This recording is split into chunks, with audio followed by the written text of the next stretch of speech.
Hi friends, നമുക്കിന്ന് എളുപ്പത്തിൽ കുക്കറിൽ ചിക്കൻ മന്തി ഉണ്ടാക്കിയാലോ. അതിനുവേണ്ടി വെള്ളം തിളപ്പിച്ച് അതിലേക്ക് ചെറിയ ജീരകം, കുരുമുളക്, ബേ ലീവ്സ്, ഉണക്കനാരങ്ങ, ഒരു നാരങ്ങ സ്ലൈസ്, ആവശ്യത്തിന് ഉപ്പ്, അല്പം എണ്ണ ഒഴിച്ച് നമുക്ക് കഴുകി വാരി വെച്ചിരിക്കുന്ന അരിയിട്ട് ഒരു 3/4 ഭാഗം വേവിച്ചെടുത്ത് മസാല പുരട്ടി തയ്യാറാക്കി വെച്ചിരിക്കുന്ന ചിക്കനിലേക്ക് നമുക്ക് ഇട്ട് കൊടുക്കാം.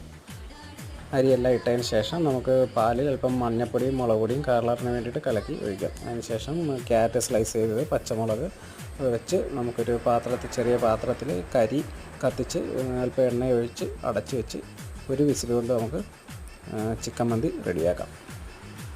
ചിക്കനിൽ നമ്മൾ മസാലയ്ക്ക് വേണ്ടിയിട്ട് 2 മാഗി ക്യൂബ്, ഒരു പകുതി ക്യാപ്സിക്കം ചെറുതായിട്ട് അരിഞ്ഞത്, ഗരം മസാല, അല്പം മുളക് പൊടി, കുരുമുളക് പൊടി, 1 കപ്പ് സൺഫ്ലവർ, ഇത്രയും ചേർത്ത് നമ്മൾ ചിക്കൻ 1 മണിക്കൂർ മാരിനേറ്റ് ചെയ്ത് വെച്ചാണ്.